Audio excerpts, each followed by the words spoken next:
Saludamos al licenciado Juan Cubi, analista político, miembro de la Comisión Ciudadana Anticorrupción. Licenciado Cubi, los resultados electorales que dejan una lectura muy negativa con respecto al gobierno de Guillermo Lasso y lo deja como uno de los grandes perdedores, y las evidencias de corrupción que continúan siendo publicadas particularmente en el portal La Posta en altos niveles de gobierno, le tienen al gobierno de Lasso en una situación crítica. Incrementa por una parte el riesgo país. Hay incluso bancos internacionales que han expresado sus dudas públicamente de que pueda tener la fortaleza el gobierno de Guillermo Lasso para terminar su periodo para el que fue elegido. Quisiéramos conocer su punto de vista y su análisis por la situación postelectoral que está viviendo el país. Buenos días, Gustavo, gracias por el espacio. Mire, no solo fue derrotado el gobierno, hay una profunda crisis del sistema político. Creo que hay una derrota generalizada en el sentido de que hay un hartazgo ciudadano respecto de la vida política.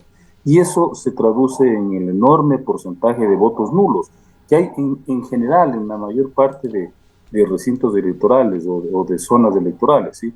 Y eso tiene que ver con que hay una desafección de la ciudadanía respecto a la posibilidad de resolver sus problemas por la vía de los partidos, de los funcionarios y de las elecciones.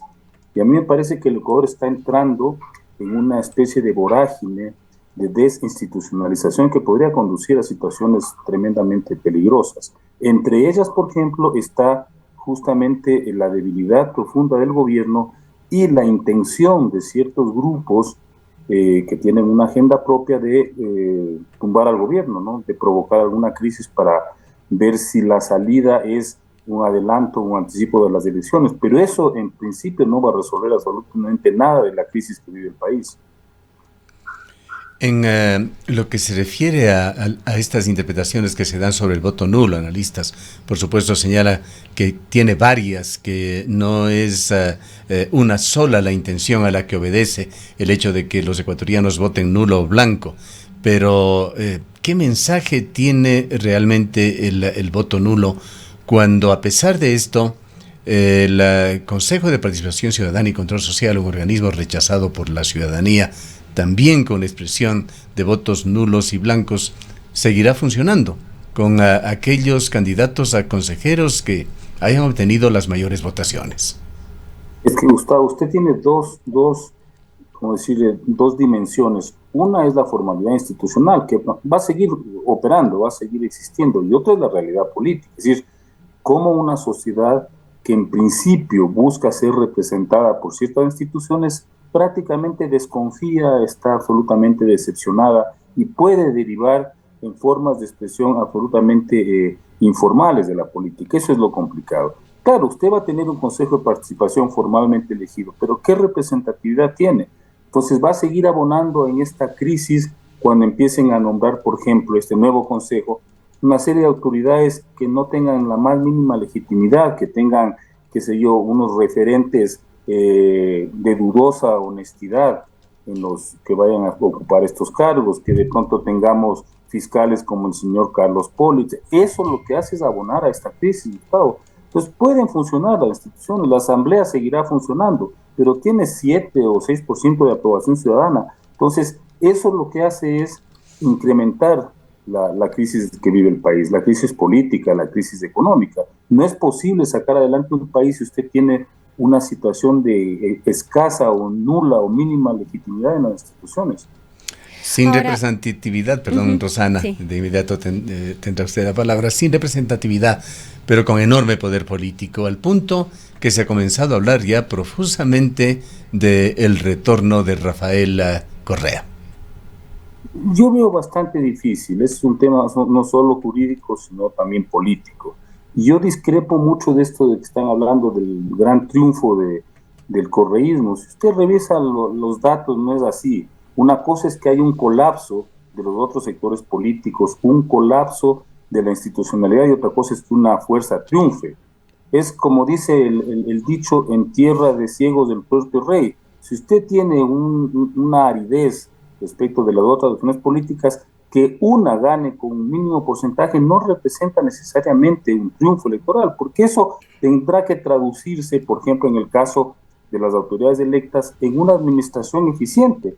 Pero yo no sé, por ejemplo, cómo va a ser, qué sé yo, el alcalde de Quito, le pongo un ejemplo, con un consejo cantonal profundamente fraccionado, con una ciudad en una crisis económica, una crisis anímica profunda, tendrá que sacar adelante esa, demostrar que en efecto es capaz de hacerlo.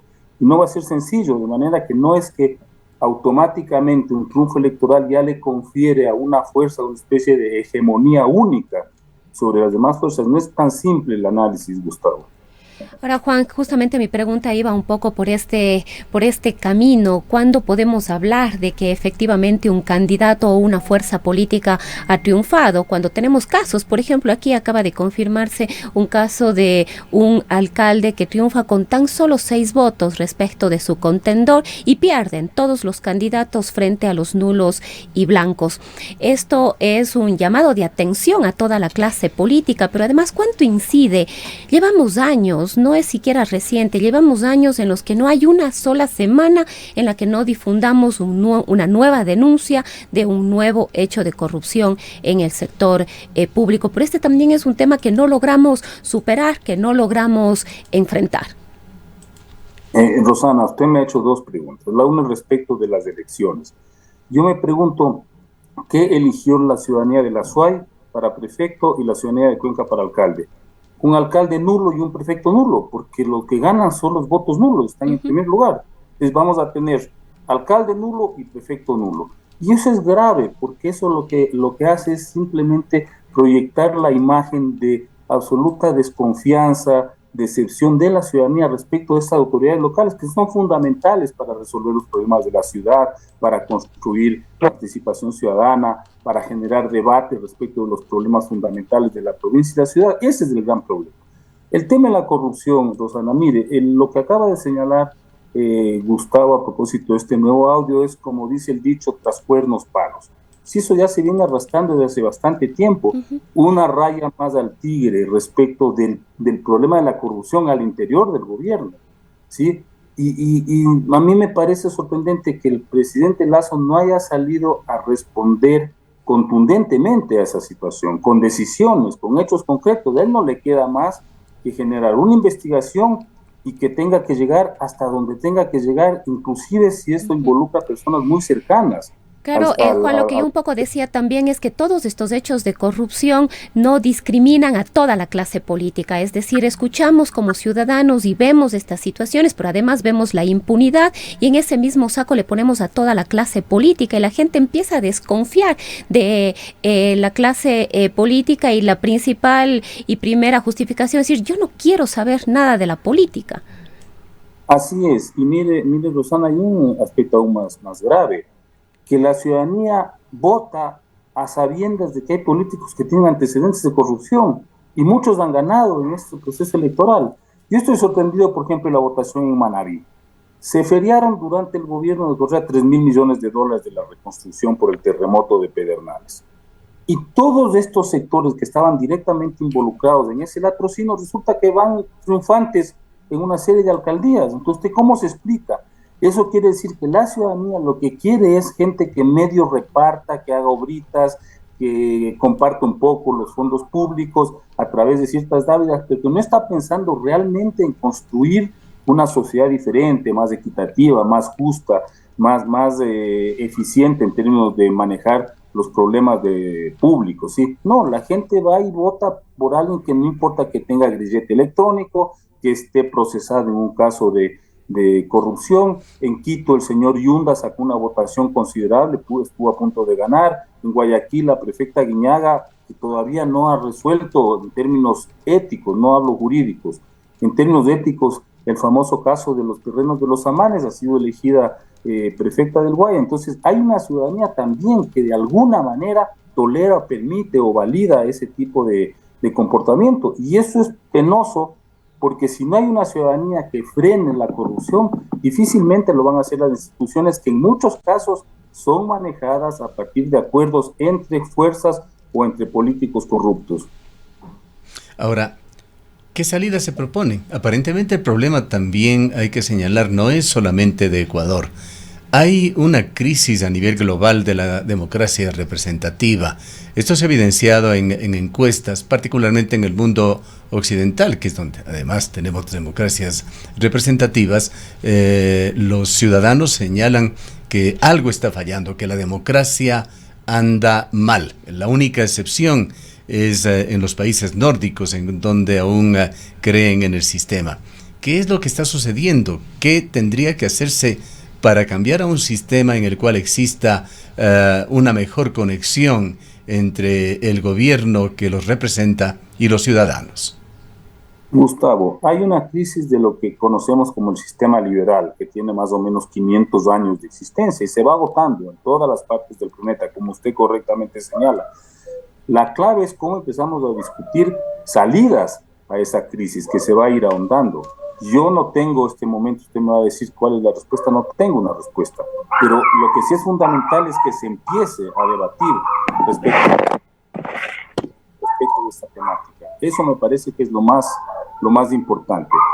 En el caso, por ejemplo, de la corrupción, que es un tema que siempre tratamos con usted, nosotros rescatamos el papel de la Comisión Nacional Anticorrupción porque es una expresión de la sociedad que no tiene compromisos, vínculos ni dependencia de nadie. Y cumplimos una misión pequeña pero importante, en el sentido de que presentamos casos, exigimos que las autoridades intervengan. Pero claro, ahí nos topamos con el otro problema, que es, vamos como comisión ante las autoridades como están atravesadas por estos intereses y presiones políticas, no actúa lentamente, no da respuestas a esas exigencias. Ahí tenemos otra desconexión entre una aspiración ciudadana, porque se manejen mejor los recursos públicos, y una institucionalidad encargada del control que no actúa. También hay un divorcio, no solamente con las personas que nos representan en los espacios de elección popular, sino con estas instituciones que supuestamente actúan a nombre del Estado. Hay también una desconexión. Bueno, habrá que discutir cómo resolvemos lo que usted señala, esa distancia, ese divorcio entre los que representan en el ámbito de lo público los derechos y los intereses ciudadanos y las aspiraciones de la mayoría de la gente. En lo que respecta al tema de país, ya como miembro de la Comisión Anticorrupción, ¿cómo ve el caso que se investiga? Caso Encuentro, caso Gran Padrino, como se lo quiera llamar, este caso en el cual se investiga a altas esferas gubernamentales por tráfico de influencia. Los últimos hechos se van acercando a importantes instancias de la organización de gobierno, la Secretaría Jurídica de la Presidencia, la Procuraduría General del Estado. Bueno, reitero lo que siempre hemos dicho. Primero, que se investigue a fondo. Esa es la obligación de un mandatario, de un gobierno. Segunda es que no se puede entregar a las mismas instancias que tienen algún tipo de interés o dependencia del Ejecutivo esa investigación. Lo advertimos a propósito de esa Secretaría de Lucha Anticorrupción del gobierno, que ya provocó la renuncia de su secretario, el doctor Verde Soto. Desde un inicio dijimos, eso no va a servir para nada, porque tiene compromisos, tiene obligaciones con el régimen. Que se entregue a otras instancias de la sociedad. Podría, por ejemplo, aquí pensarse en que otros sectores que tienen capacidad, por ejemplo, para investigar estos casos se involucren y presenten un informe independiente para que sobre eso pueda actuar o pueda mejorar la investigación la Fiscalía. Lo que no se puede es estar en estos juegos, Gustavo, de declaraciones, de suspicacias, de supuestos involucramientos que no llegan al fondo del problema. Mire, ya tenemos del esquema ese del Gran Padrino, ya tenemos varias personas que están prófugas. No sé si usted ha visto el esquema ese, hay varias personas prófugas, otras que están siendo investigadas. Bueno, creo que el presidente Lasso tiene toda la facultad, tiene en sus manos toda la posibilidad de generar una investigación que saque a la luz, que transparente todo el caso. Caiga quien caiga, como se dice. Juan, pero aquí uno de los problemas a los que nos enfrentamos, bueno, no uno, realmente son varios. Uno, las capacidades que tiene o no la Fiscalía, los recursos con los que cuenta la Fiscalía, pero además la falta de independencia de la justicia que nos ha llevado definitivamente a la impunidad y, como decíamos hace un momento, a seguir abonando a esta falta de confianza que tenemos los ciudadanos. Entonces, exigimos quizás en algún momento que se investigue investigue, que se profundice, pero pasa 1 año, 2 años, 3 años y a la final nos olvidamos. Bueno, habrá que seguir insistiendo, Rosana, es que no tenemos otra posibilidad. Lo que usted señala es una deficiencia, una lacra de la administración pública ecuatoriana, una justicia que está atravesada por intereses politiqueros, ¿no? Intereses de grupos de poder que manejan y controlan la justicia. Eso ha sido siempre. Quien inauguró ese estilo de manejo de la justicia fue el ingeniero Febres Cordero, y a partir de entonces todos los gobiernos han hecho absolutamente lo mismo.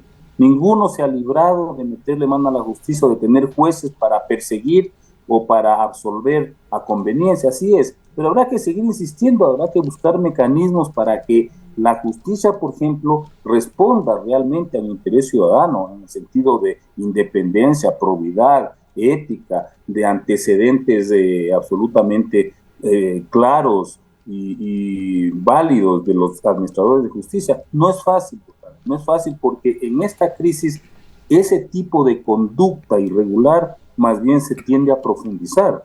Fíjese a lo que estamos asistiendo ahora, este momento, un Consejo de Participación Ciudadana y Control Social, que tiene el 50% de votos nulos y blancos, y eso sin considerar un factor, ¿verdad, Rosana? Cada voto nulo en el caso de hombres y de mujeres equivale a 3 votos, ¿sí? Porque cuando usted anula el voto está renunciando a 3 votos que podría haber escogido los 3 representantes de hombres o de mujeres. Si usted multiplica eso por 3, resulta que habría que invalidar esa elección del Consejo de Participación Ciudadana. No tiene legitimidad, porque hay un rechazo absoluto, mayoritario, no solamente entre nulos y blancos. Los nulos superan a los primeros elegidos para ese consejo. ¿Qué hace frente a una institución que ya ha sido cuestionada, como decía Gustavo, y que sin embargo, desprestigiada y todo, va a seguir con un poder de nombrar autoridades de control? Entonces, eso es un absurdo en términos políticos y en términos jurídicos. Volviendo al tema de corrupción y también a través de la óptica de independencia de funciones, ¿cómo vio usted esa presentación pública de nombres y rostros de supuestos malos jueces hecho por el presidente de la República? Bueno, es una equivocación, porque eso tiene que responder a un proceso investigativo. No se puede ventilar así a la buena de Dios estas problemáticas. Así estén comprometidos estos funcionarios con los casos que se denuncian. No es lo correcto. El problema va más allá, Gustavo. El problema es que se conoce en la sociedad, en los territorios, se conoce todos estos personajes elegidos que tienen algún cargo público, que están vinculados con actividades ilícitas, con bandas criminales. Eso se lo comentan. Usted viaje por la zona costanera, si conversa con la gente, le va a decir, ¿no?, qué es lo que está sucediendo. Eso es el gran problema del país. Y eso no se resuelve con que salga el presidente a decir, bueno, hay 3 o 4 candidatos o 3 o 4 funcionarios que están involucrados. Eso requiere una respuesta política más estructurada y más contundente. Yo, como usted ha hablado varias veces del tema, el narcotráfico no es un problema del país, es un problema del planeta. Y eso requiere una respuesta de carácter geopolítica. Y eso implica una responsabilidad y una obligación de los grandes países consumidores y demandantes de drogas, que son los que generan este problema y que nos trasladan lo peor de este fenómeno del narcotráfico. Lo peor nos trasladan a los países pobres, a los productores de marihuana, de cocaína, etcétera, ¿sí? Allá no hay tanta violencia, en los países ricos no hay tanta violencia, hay problemas de salud por el consumo. Bueno, eso hay que enfrentarlo globalmente. Si no, Gustavo, Rosana, esto no tiene salida. Usted ha sido crítico del Partido Social Cristiano, del supuesto exitoso modelo municipal de Guayaquil. ¿Qué lectura le deja los resultados electorales en esa provincia? Bueno, que se está cambiando un grupo oligarca por otro grupo oligarca, porque el señor Aquiles Álvarez, de lo que he podido yo acceder a información, él es un claro representante de los grupos de poder guayaquileños, tiene una postura muy conservadora respecto de ciertas agendas. Él ha sido muy claro en decir que va a manejar un modelo exitoso, pero desde una perspectiva absolutamente empresarial. Ya son sus primeras declaraciones. Ha agradecido al presidente de la República, ha dicho que va a colaborar abiertamente con el gobierno central, ha dicho que el problema político de Guayaquil no tiene nada que ver con la política nacional, lo cual me parece una absoluta ingenuidad. Él dice, en Quito, allá que disputan las diferencias ideológicas, acá en Guayaquil enfrentamos un tema de administración de la ciudad. Bueno, todo ese discurso ya perfila lo que va a ser él. A mí me parece que es consolidar simplemente estos grupos de poder, cambian de mano, pero la lógica de la administración de la ciudad va a seguir igual. Por eso es que cuando a mí me dicen que es un triunfo del correísmo, creo que es una derrota de Nebot, de Cynthia Viteri, de ese grupo, ¿sí? Pero lo que está sucediendo es que hay un recambio de una administración que va a ser muy similar en términos estratégicos y en términos de fondo de lo que son las políticas locales de fondo, va a ser prácticamente lo mismo.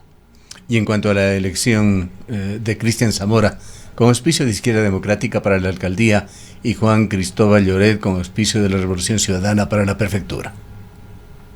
Mire, van a tener difícil ambos, porque si usted tiene un prefecto que tiene 18.5, me parece, ¿no?, de aceptación, y con un no sé cuánto está, todavía no contabilizan bien el voto nulo, va a tener una situación complicada, porque ya entra con una escasa legitimidad de inicio. Y lo mismo está ocurriendo con el alcalde. Me parece que en la alcaldía es alrededor de 18.5, para la prefectura algo más de 20 puntos.